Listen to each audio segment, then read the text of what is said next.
नवाब और हीर के हाथों में एक दूसरे के नाम की मेहंदी रची हुई है और माहौल खुशियों से भरा है। पर किसी को अंदाजा नहीं कि इस खूबसूरत सेरेमनी के पीछे कितना बड़ा तूफान छुपा बैठा है। उधर गुलाब हीर के डैड को चुपके से रिश्वत देने की कोशिश कर रही है ताकि शादी किसी भी तरह रुक जाए। जी हाँ गाइस, तो जूलियट जट थी के अपकमिंग ट्रैक में अब कहानी सबसे खतरनाक मोड़ लेने वाली है। मेहंदी सेरेमनी में सबके चेहरे पर मुस्कान है।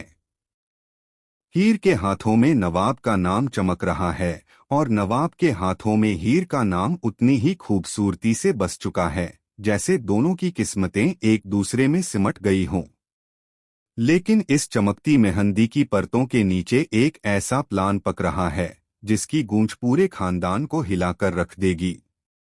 हीर अचानक नवाब को कॉल करती है और हंसते हुए कहती है कि उसके पास एक बहुत बड़ा प्लान है। शादी की सारी रस्में होंगी, मंडप सजेगा, डांस होगा, मेहंदी होगी, लेकिन शादी बिल्कुल नहीं होगी। नवाब पहले तो हैरान होता है लेकिन तुरंत हंस पड़ता है क्योंकि दोनों ही इस रिश्ते को आगे नहीं बढ़ाना चाहते। दोनों सोचते हैं कि अब ये शादी शालीनता से टूट जाएगी, लेकिन उन्हें पता नहीं कि उनके प्लान से भी कहीं बड़ा खेल कोई और खेल रहा है। दूसरी तरफ गुलाब पहले ही अपने बेटे से कह चुकी थी कि वह हीर के घर जाकर ऐसा ड्रामा करेगी कि शादी खुद ब खुद कैंसिल हो जाए। वह 50 लाख रुपए की कीमत वाला 24 कैरेट सोना लेकर हीर के घर पहुंचती है और हीर के डैड को रिश्वत देकर शादी तोड़ने की बात करती है। वह सोचती है कि उसका काम यहीं खत्म हो गया, लेकिन असली धमाका तो अब शुरू होगा, क्योंकि जैसे ही गुलाब वहां से जाने लगती है, हीर का भाई उसकी बातों की रिकॉर्डिंग कर लेता है। वह यह रिकॉर्डिंग हीर को भेज देता है और हीर यह सुनकर सन्न रह जाती है कि सिर्फ नवाब नहीं, गुलाब भी इस शादी को तोड़ने की कोशिश में लगी है। हीर पहली बार सोच में पड़ जाती है कि क्या नवाब ने उसे सच में कभी दोस्त माना था या फिर वह सिर्फ अपनी मां का मोहरा था। उसी वक्त नवाब को भी एक झटका लगता है। उसे पता चलता है कि हीर का प्लान सिर्फ शादी रोकने का नहीं था, बल्कि हीर किसी और से प्यार करती है और उस शख्स ने अभी अभी उसकी लाइफ में दोबारा एंट्री मारी है। नवाब के पैरों तले जमीन खिसक जाती है।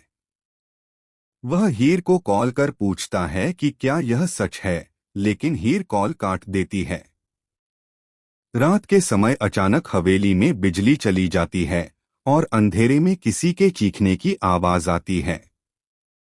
सब लोग भागते हुए बाहर निकलते हैं और सभी की सांसें थम जाती हैं क्योंकि आंगन के बीचों बीच नवाब का फोन टूटा पड़ा है और उसके बगल में खून के छींटे हैं। हीर की मेहंदी अभी भी गीली है, लेकिन उसका हाथ डर से कांप रहा है। अब सवाल सिर्फ शादी टूटने का नहीं रहा। सवाल यह है कि नवाब के साथ आखिर हुआ क्या है। क्या यह हीर के पुराने प्यार के लौटने का नतीजा है? क्या गुलाब का प्लान बेकाबू हो गया, या फिर कोई तीसरा खिलाड़ी इस कहानी में प्रवेश कर चुका है? अब देखना यह होगा कि अगले एपिसोड में कौन सी सच्चाई सामने आती है और यह मेहंदी जो प्यार का प्रतीक थी कैसे एक बड़े खतरे की निशानी बन जाती है। कमेंट करके अपनी थ्योरी जरूर बताएं और ऐसे ही लेटेस्ट अपडेट्स के लिए हमारे चैनल को सब्सक्राइब करना बिल्कुल न भूलें।